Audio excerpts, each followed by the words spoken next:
So I'm back.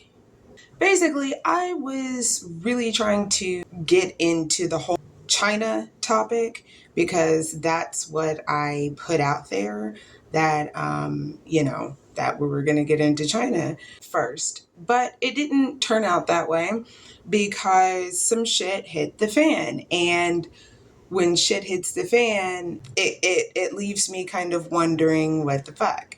So I wanted to dig a little bit deeper into what was going on now. I guess this is going to be part one of Russia. But again, the whole point of this is to be able to understand history and how it plays into what's going on now.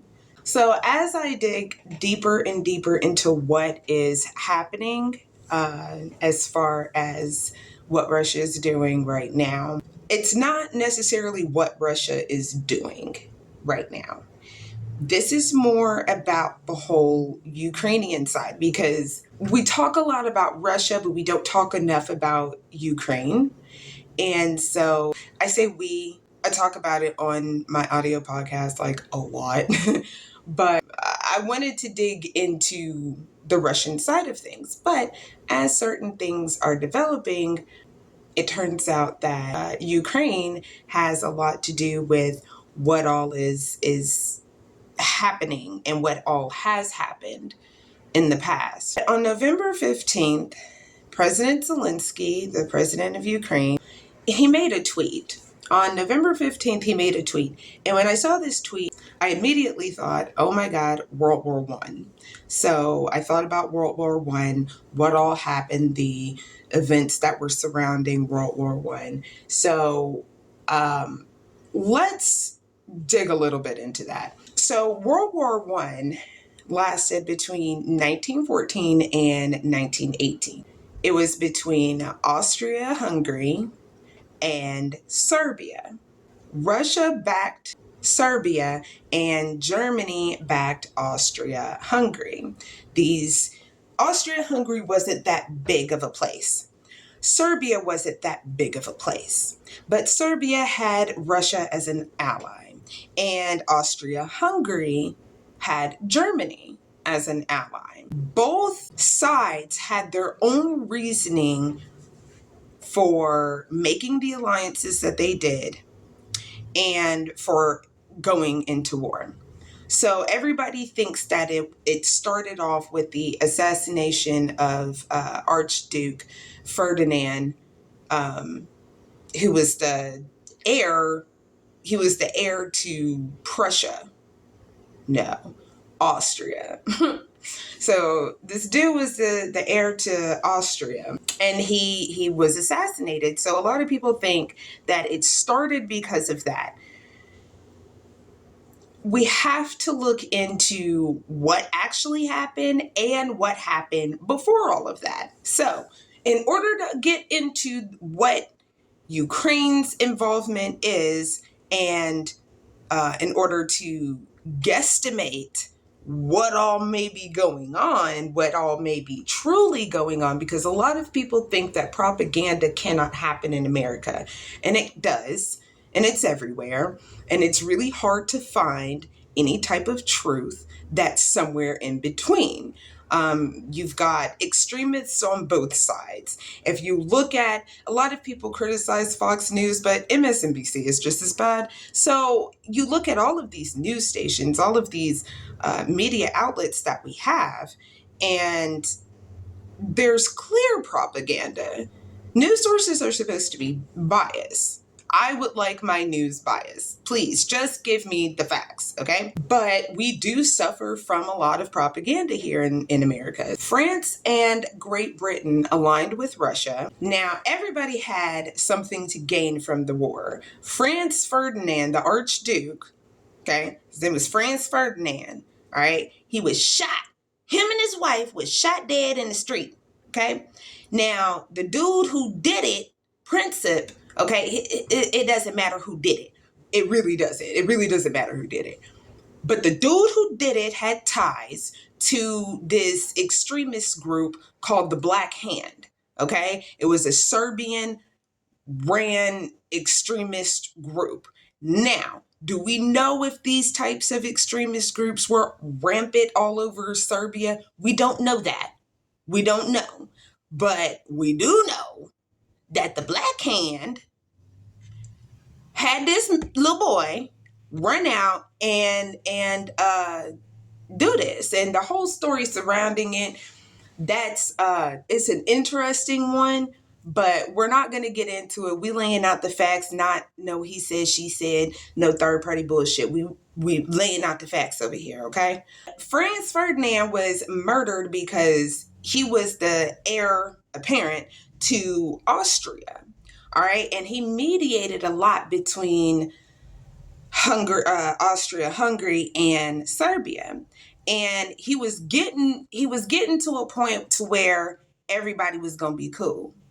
There was conflict between Austria-Hungary and Serbia. Serbia wanted to annex Austria-Hungary, and Archduke Franz Ferdinand, he was the go-between, and he was squashing everybody's shit. But then you have these fringe extremist groups that want to get shit done. And so they went out and they got shit done. It was like, we got to kill this fool.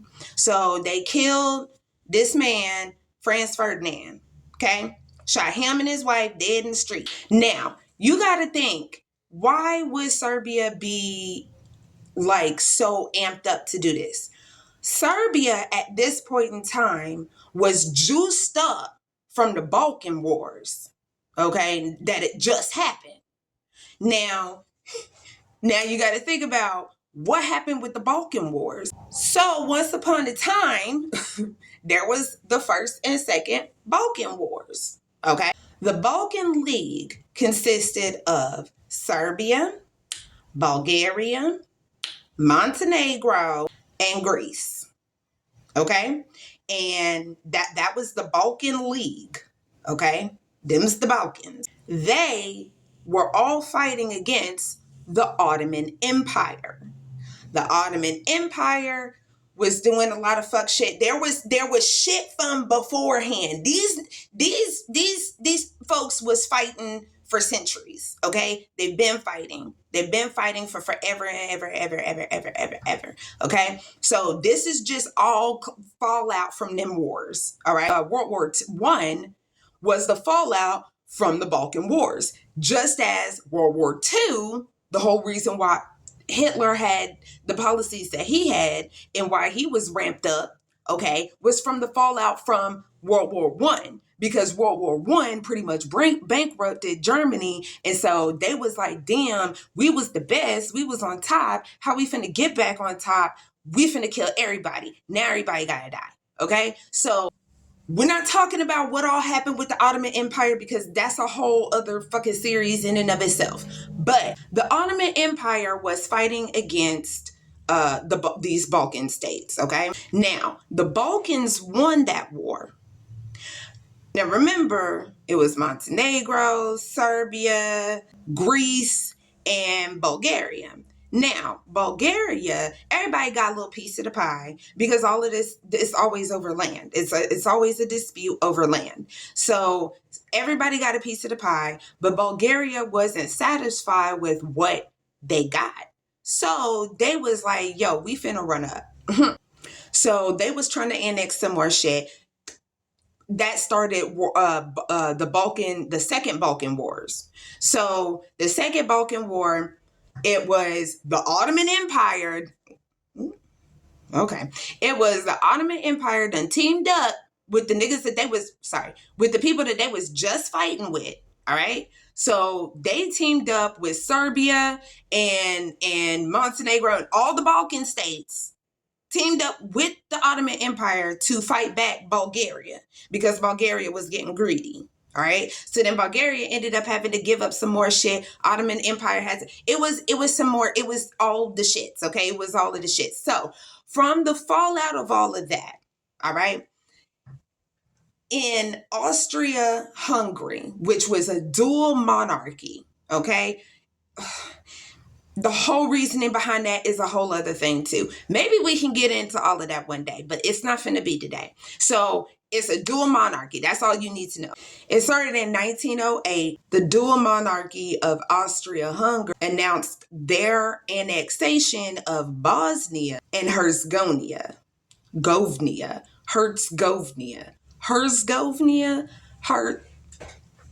Now, those were dual provinces in the Balkan regions of Europe, which was formerly under the control of, guess who? The Ottoman Empire. Okay? Ottoman Empire was super duper interesting, but just know they was under the Ottoman Empire. Now, in the aftermath of the Austro-Prussian War, the Austro-Hungarian Compromise of 1867 was formed. So that's how you get Austria-Hungary, okay? So after the Second Balkan War, because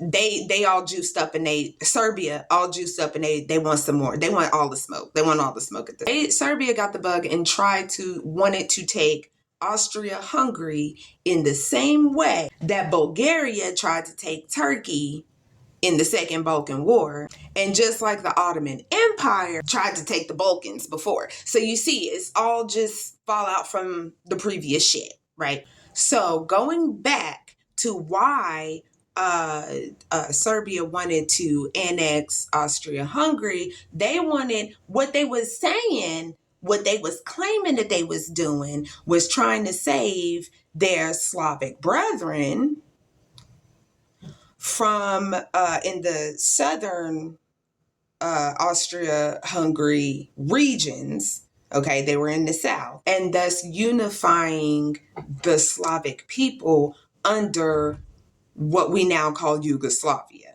Okay, so they wanted to unite all of their peoples. Now, you have to think Slavic people, that's Russian people, that's Ukrainian people, that's the Bulgarian people. And if any of this is starting to sound familiar, think back to when Putin was claiming that he wanted to save his Ukrainian brethren that were pro-Russian from these nationalist groups, these fascist groups, or what he specifically called them were Nazis. Now, at this point in history, Nazis weren't a thing. Like, there was a Nazi party, but like, it wasn't that. It was something completely different, and they turned it into something else. And now that's not like no longer even any of the ideologies from before or after the shits survived. So that wasn't a thing, but there wasn't a term for it. So they were just like, yeah, okay. There wasn't like a catch-all term like we use Nazi. So they were like, we're trying to save them from these extremist groups that are all over Austria-Hungary, that they're claiming that there are all over Austria-Hungary, even though it was an extremist group that killed the Archduke Franz Ferdinand. But okay. Now, you have to understand, at every single turn, every single nation that got involved in this shit had something to gain. They wanted something out of it. All right. Now, in this video, we're not going to dig deep into every single nation, but I wanted to go over a little bit about the top countries that we got over here that we're going to be talking.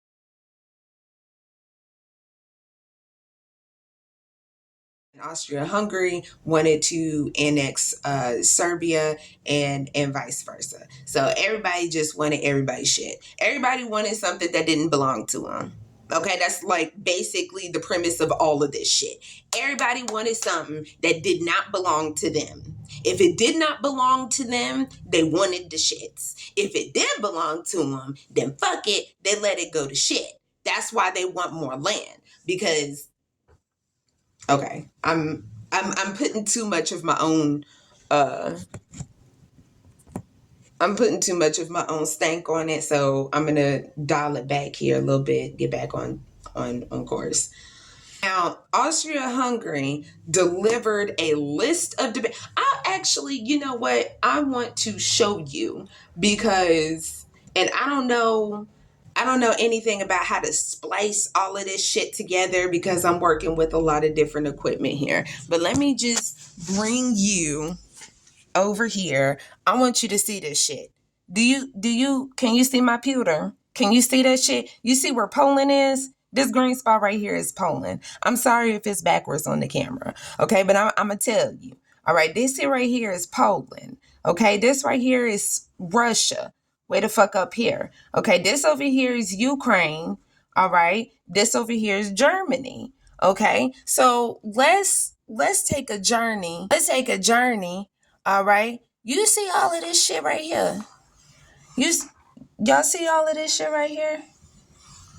You see all of this shit? This is Austria-Hungary. This was Austria-Hungary. Okay? This right here is Serbia. This right here is Serbia. Bulgaria's over here. Greece is over here. Turkey's over here. Bulgaria was trying to take Turkey in the second Balkan War. Okay? I just want you to have kind of like a visual of what the hell I'm talking about. All right, there go Bosnia and that other city that I can't pronounce too good. All right, Slovenia, Croatia, Austria right there. Here go Switzerland. Here go Italy. Here go Germany. Here go Poland. Here go Ukraine. Russia way the fuck over here. Russia over here some the fuck where. Okay, so I just wanted you guys to have kind of, I just want you to have kind of a visual as to what the hell I'm over here. That's not where I had this. As to what the hell I'm over here talking about, because it's important to be able to look at a map. I will get lost in a map. I'll sit and look at a map all day long. Okay, I don't have nothing memorized. Okay, I'm always surprised whenever I look at a map. It always surprises me. It's always something new that I figure out, but that I should have known. I probably should have known it, but I love looking at a map because I learn new shit off of it. And it's interesting, and especially when you see these borders, and then you see how borders used to be, and then how they used to be before that, and how they used to be before that, and then how they used to be before that. You're like, how the fuck that get there? So it's really interesting to me to just sit and look at a map because you're looking at history right there. It's just another way of looking at history. I don't know. It's interesting to me. So I just wanted you to get that kind of little bit of perspective. I would love to start incorporating maps on some of these videos that I'm doing, but I don't know. I'm broke, so we'll see. So the Austria-Hungary delivered a list of demands that they wanted from Serbia. And here go the list of demands. There had to be a Austrian-Hungary inquiry into the death of the Archduke Ferdinand, and that the inquiry had to be conducted solely by Hungarian investigators. I'm sorry if I'm butchering all of this. I really am. They wanted Serbia to suppress any anti-Austrian propaganda and eliminate any terrorist or extremist organizations within its borders. They were given 48 hours to respond to this. Okay? Now, let me put a pin in that. Let's put a pin in that. Let's take a journey to Putin's conditions. Because they said this like a while ago. They said this at like the beginning of this year. They were like, yo, we will stop everything that we doing if you do these things. They had their own list of demands. You want to know what them list of demands is? Don't worry, girl, I'm going to tell you. Putin wants Zelensky to cease all military action. Okay? Change his constitution to ensure neutrality. Okay? They want them to change the constitution to ensure that Ukraine stays neutral in what? just neutral in all things. They want them to acknowledge Crimea as a Russian territory. Y'all remember Crimea when Putin annexed and slid in and took Crimea back in 2012? Okay. They want them to acknowledge that it's a Russian territory, and they want them to recognize the separatist republics of Donetsk and Lugansk. Lugansk? I'm not good with pronouncing the names. Okay? I'm not. Give me something German, I got you. But I'm sorry, so I'm sorry if I'm butchering this. But these is hard ass names to say. I'm sorry. So Russia wants Ukraine to acknowledge Donetsk and the other one as independent states, independent from Ukraine. So Putin's like, we don't want to take all of Ukraine. We don't want all of Ukraine. I mean, like, well, that's the end goal. But he's like, we're not trying to take it now. Like, we don't want it now. We just want these two spots. We just want these two spots. And it's very strategic why he's saying those two spots. And I'm not saying that it's strategic in a nefarious way either. It's just strategic. You look at these lists of demands that Putin has for Ukraine, and you go, there ain't no way in hell Ukraine is going to say, okay, we finna back down. There's no way. It's not going to happen. So in the same way that Austria-Hungary gave a list of this ultimatum of impossibilities, they knew Serbia was not finna go for any of that shit. They knew that. And it was like, we finna do it anyway. Because if we just bust up in there, if we just roll up in there, it's gonna look like, oh damn, they were unprovoked, and now Austria-Hungary, damn, they look like the bad guys. They don't want that. They want to be seen in a good light around the world. Now, why would that be such a thing? It's like, it's funny to me because people are like, why would a dictator care about what the rest of the world thinks about them? Because the rest of the world wants to be involved with the rest of the world. Okay, you got to play the game. All right. North Korea don't want to play the game. They said, fuck y'all's game. And we finna close the fuck off and we finna just do our own shit over here. Not saying if it's right or wrong, that's just what the fuck happened. But everybody else, they want a piece of the pie. They want to play the game. And you got to look good in order to play the game. You can't have the whole world bad at you, because then everybody's going to turn on you. Oh, that's what you do? Oh, y'all be rolling up like that? Oh, okay. Well, we don't really fuck with y'all like that. Like, they put these crazy demands together because they want to be able to look good. It ended up backfiring because everybody knows what the fuck they did. It's just like, there was no way. You never gave them a fucking chance. Russia could have stepped in, and we'll get to that in a second.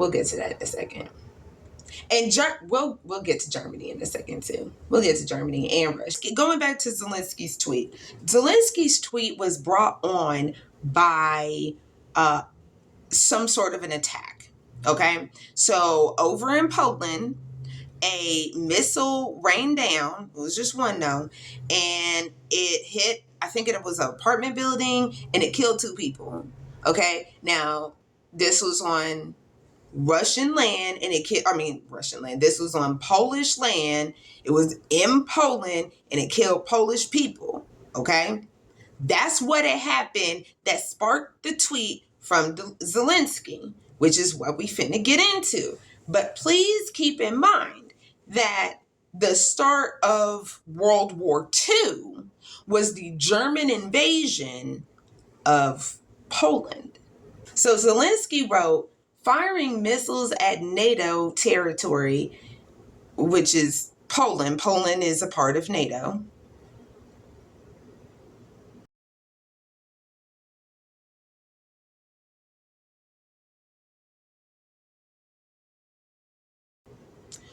Let me say that again. Poland is a part of the North Atlantic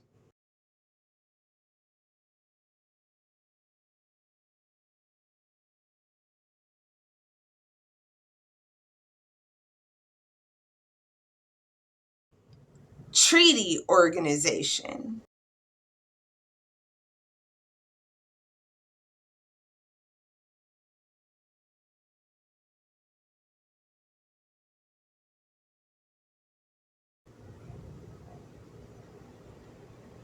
Look at a map. So Poland is a NATO country. Zelensky, who is not a NATO member yet, Ukraine is not yet a NATO member, because Russia said, if you do this, that's what's finna start World War III. Y'all want a World War III? We finna get a World War III if you pull this bullshit. So Ukraine wants to join NATO, and they want they don't want to join NATO. They don't want to join NATO because they don't want Russia to attack. But they still want all of the NATO benefits. Everything that comes with being a NATO member, that's what they want. He wants the benefits of being in NATO without actually being in NATO. But this isn't going to play out long enough. They're going to have to join NATO. Something big has got to happen in order for everybody to say, that's it, Russia, we coming after you. Something like maybe possibly a missile hitting in Poland. I'm not putting no blame on nobody. All I'm saying is the missile was a Ukrainian missile. Keep all of that in mind when I read this tweet. This tweet said, firing missiles at NATO territory is a Russian attack on collective security. This is a very significant escalation. We must act.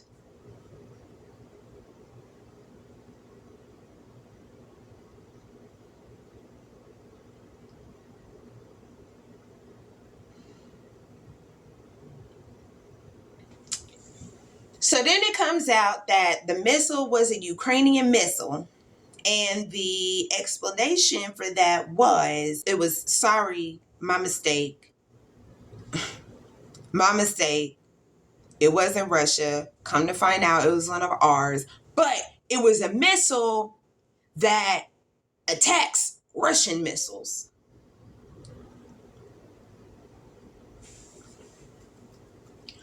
I couldn't find anywhere, and if you can find it, please let me know, because I would love, love, love to see this information. But I couldn't find anywhere where there was Russian missiles aiming anywhere near Poland.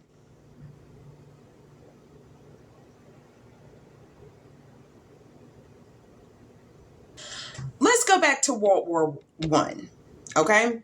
And let's look at the benefits that everybody could have benefited from. Right now, and under the Central Powers, we're only going to be looking at Germany. But under the Central Powers, it was Germany. Obviously, they were allied with Austria-Hungary, but the Ottoman Empire as well, okay? And Bulgaria. See, Bulgaria was like, well, damn, Serbia was the main ones that was like, yo, they took my shit from me. I could have had Turkey. And I don't have Turkey now because Serbia came in and fucked up my spot. So they teamed up with the Ottoman Empire. Ottoman Empire is just like, they are, at this point, they are hanging on by a thread. They used to be big, now they little. And they're getting smaller and smaller with each and every war. So they're trying to team up with any and everybody that they possibly can at this point. So they were like, okay, Bulgaria and the Ottoman Empire was like, hey, Austria-Hungary, we'll help you out. Let's look at Germany. At this point in time, the very last German king, they're called Kaiser Wilhelm II, he did not want any competition with Great Britain or Russia. So he aligned with Austria-Hungary. He also knew that aligning with Austria-Hungary would drag Russia and France into the mix. Now, Russia and France are real big powers. Germany was rising the fuck up. They were really getting up there. They were growing exponentially, and they were really taking more and more of a front seat in the world stage.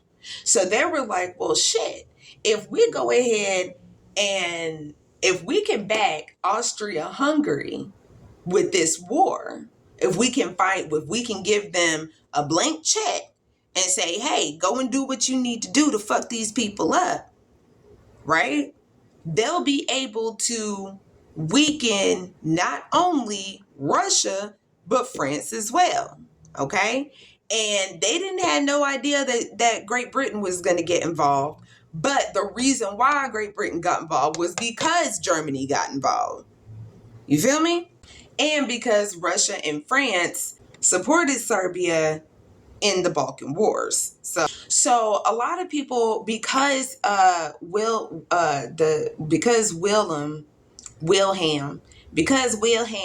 financed Austria-Hungary, a lot of people even today still blame Germany for World War One, because even though Russia was just like, yeah, we'll back you, Serbia. If they jump, we'll jump too.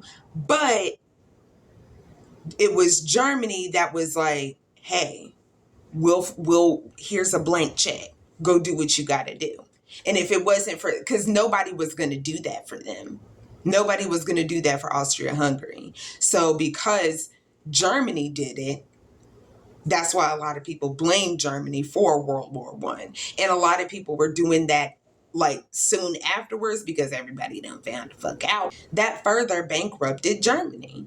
So by strategically destabilizing the Balkans, they could goad Russia and therefore France so that they could start a war to suit their needs. Now let's take a look at France, okay? Because France had a lot to do with a lot of shit. Now, they did not make any outward aggressive moves in the months leading up to any of this shit, but they did offer Russia its own blank check, right? So France was like, hey, Russia, we know that you told Serbia that if Germany pop off, that y'all was willing to fight, but y'all ain't got a lot of money, so here we go. I mean, they had a lot of money, they had a lot of shit, but they was like, hey, we want in on this shit too. So here goes a blank check. Run it up.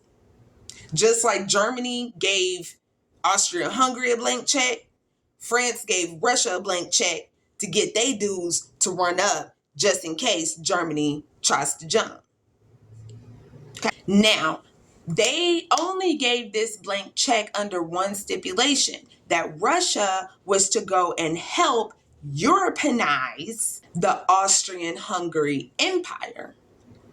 Okay, so that was the whole point. So they encouraged the aggression in hopes that Germany would step in and become so occupied with fighting on this front, with fighting the Russians, that they won't have any reason to really fuck with France, because there was, France wanted to be able to not only defend themselves, but also sneak up on Germany and attack them. Well, it didn't turn out the way that they wanted to, because Germany was like, nah, when we send troops, we finna send them here and here.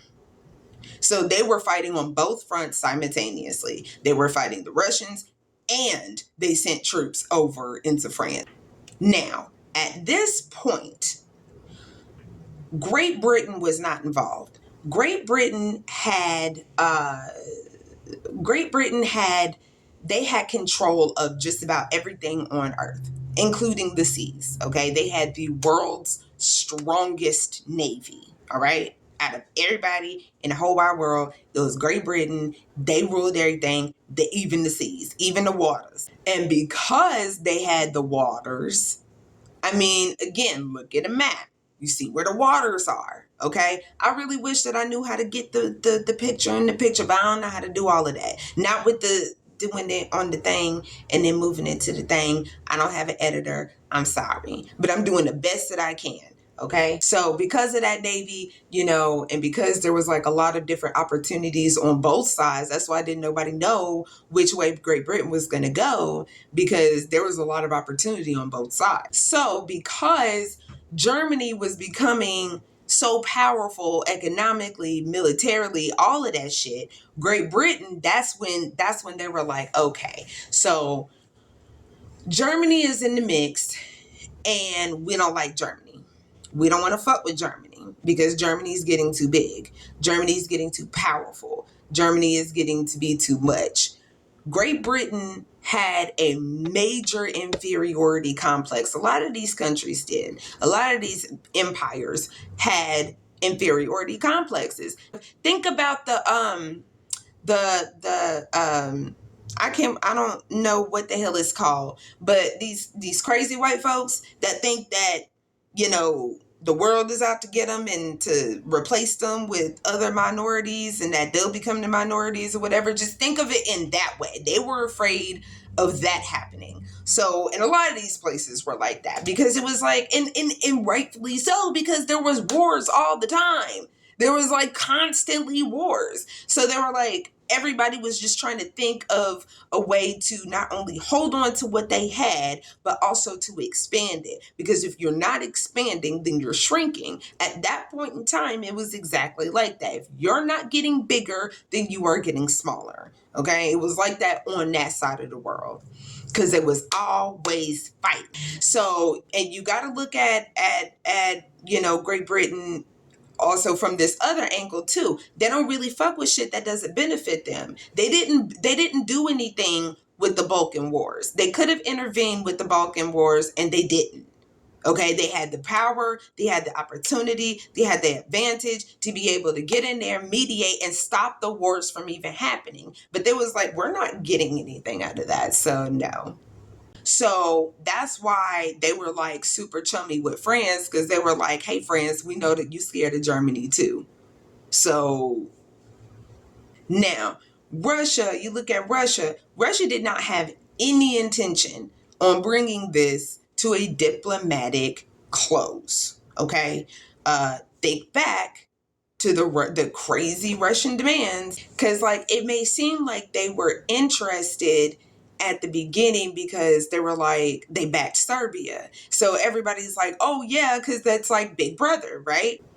But when you look at the fact that they were immediately dropping troops, like they dropped troops before Germany, they dropped troops before any and everybody else. They started mobilizing their troops before any and everybody else. So you're just kind of sort of sitting back thinking like, okay, you said that you was going to jump if Germany's felt froggy, but you already leaping. So, Russia, they had a lot to gain with this Serbian war, with the going to war, allying themselves in a war with Serbia. That involved all these other players. And, Italy was involved and Portugal was involved and America was involved and all these other places. And, you look at the other side, the side that lost, the Austrian-Hungary side. Austria-Hungary ain't a thing no more. They're not a thing no more. The Ottoman Empire is no longer a thing. Bulgaria is still around, but you look at who Germany aligned with, and everybody got fucked. Everybody got fucked in that deal. So, with all of that being said, you think about all of these things that have happened before, and you think about all of the things that are happening now. Okay, just like Germany had made that that crazy ass list of demands that they knew good and damn well Serbia would never agree to, Putin is kind of sort of doing the same thing. He took a play from the enemy playbook. And he's like, yeah, we'll stop. We'll stop if you cut off your right arm. You want to cut off your right arm? Okay, then we're not finna stop shooting you. Point blank, end of period. So all of this shit is always about territory. It's always over territory. It's always over land disputes.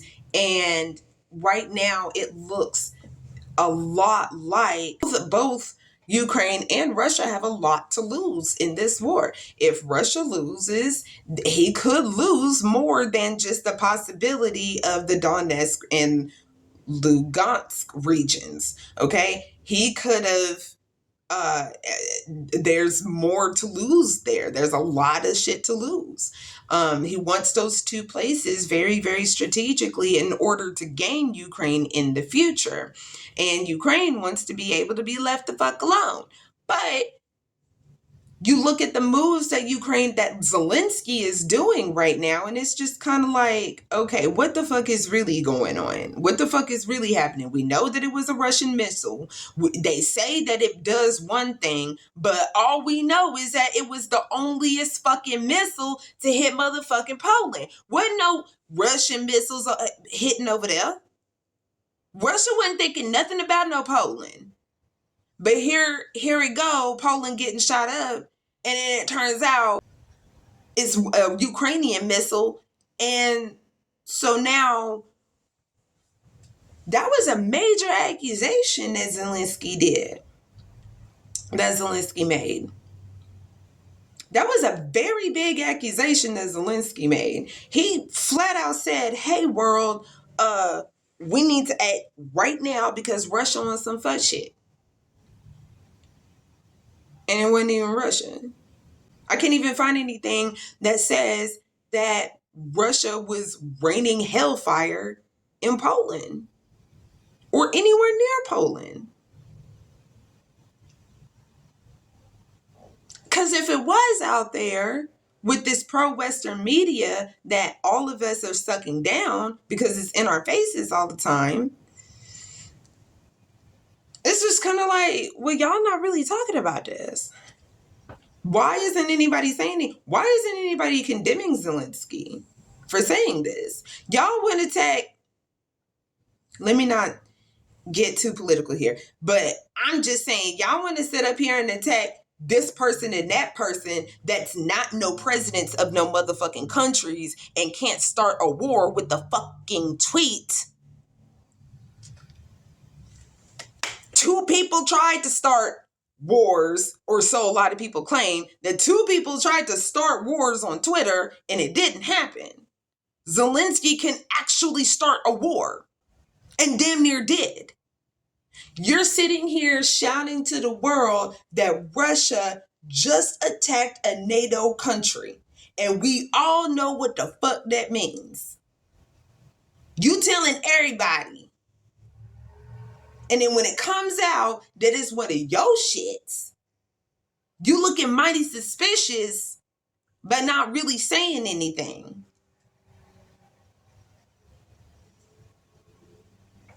All I'm saying is, I'm looking at the facts.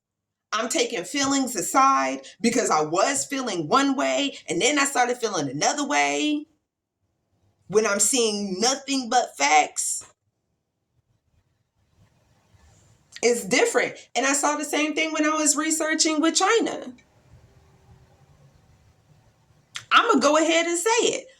Yes, there is a lot of soft colonization going on in Africa by China. And it's like, it on the surface, and especially through Western lenses, it looks really fucking nefarious. But you look at these countries that are being self-colonized by China, and you look at the before, and then you look at the after,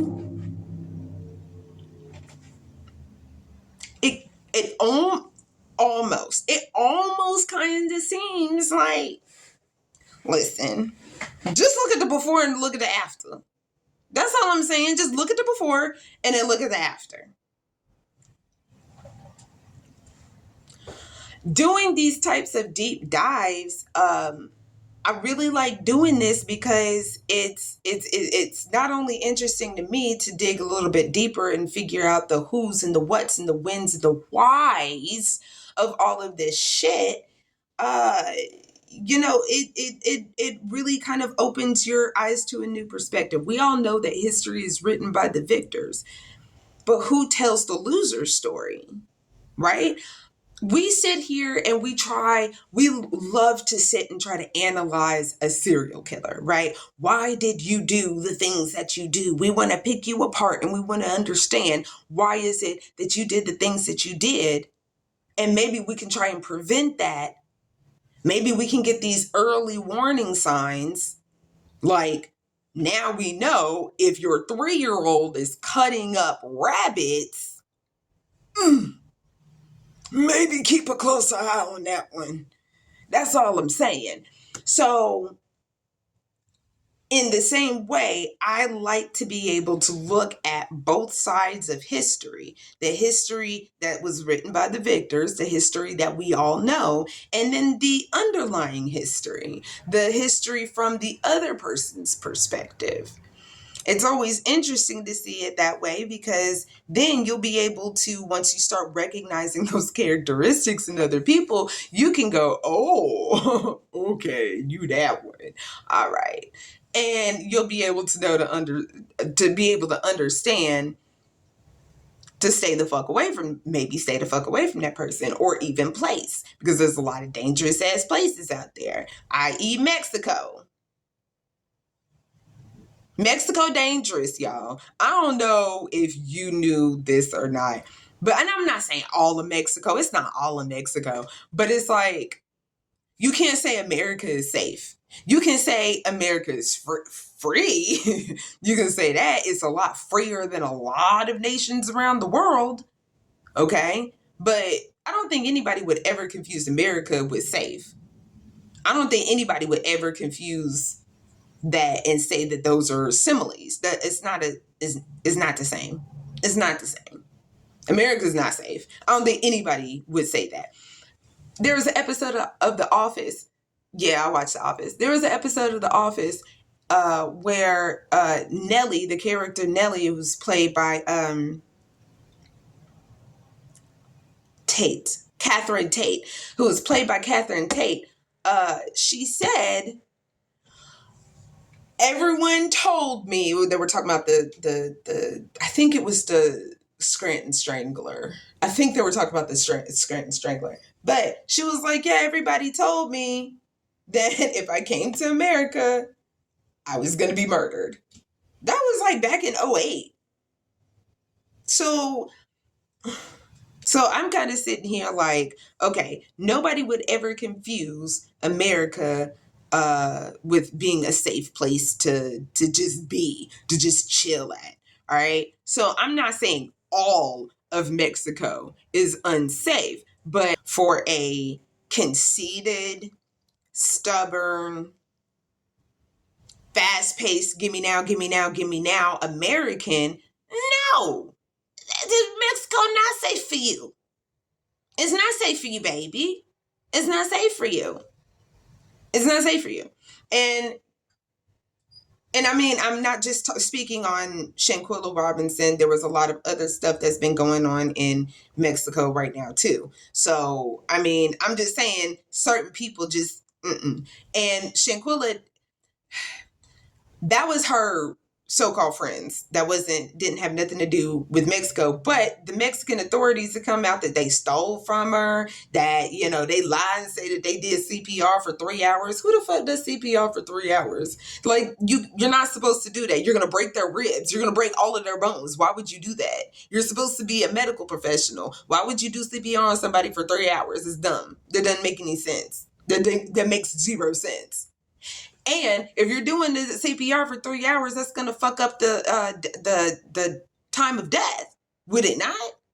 So I'm saying, like, it's just not safe. It's just, and especially right now, it's not safe. It's just, okay, y'all, my bad. My phone ended up dying and I just had to fix it. So actually, That don't even look right.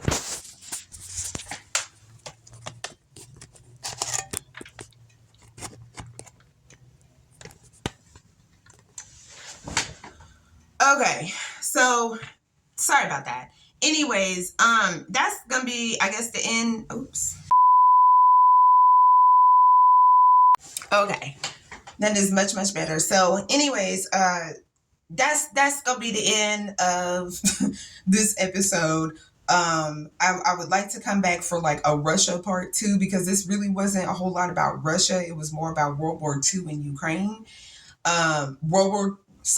It was more about World War One and present day Ukraine. So I'd like to get into another episode about Russia, but it has been several days since I was wanting to put out an episode, and it was getting too daunting of a task to continue to write about China and about China's past and China's future and China's present day when all of this shit is going on right now. So I just wanted to just come on here and just do that. Thank you for sitting down, listening to all of this shit.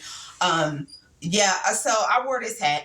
So I am going to try. I know how to do the picture in the picture on here on this contraption. So I'm going to put a picture of the girl that I copied this off of. So this is her. I'm going to link her Instagram in the down below in the description. I did not purchase her pattern. Okay, this is not her pattern. I just wanted to see if I could do this just eyeballing it. I didn't count the stripes on the ears. I didn't, count all of this, like the ribbon on the side or anything like that. So it's not exact, obviously, but and I didn't purchase the pattern, but I would highly encourage you to purchase the pattern. I'm going to she has another one. It's a pink one, and I'm waiting for the yarn to come in. Once the yarn comes in, I'm going to try and do that. I might record it. I might not. I don't know. It might be like a Christmas thing. As you can see, I have a project that I'm working on in the background right now. So I don't know. That might be a bit of a Christmas something or another. But so I did this and I wanted to just kind of put my own thing on it. I wanted the ears to be a lot longer. The reason why, though, is because I don't have it with me, but I have a lot of different devices that I will listen to music on or listen to different podcasts or, whatever. So I haven't done it yet, but I'm going to detach the red part of this so that way I can stick a phone down in here and just have like my own little personal speaker. You can also use it as a pocket too and hide all your valuables and things in it, I suppose. And of course, we've got these little bows. Oh, cute. Oh, so cute, so cute, so cute. I love it. I would even love it if the ears weren't on here and it was just this, but honestly, it's been very, very cold outside lately, and this has really been keeping my ears warm. I can make them. I can't say them, but I do know how to make them. But I don't like to because I would just rather have this. So I don't know. Here's, I guess, the back of it. La-di-da.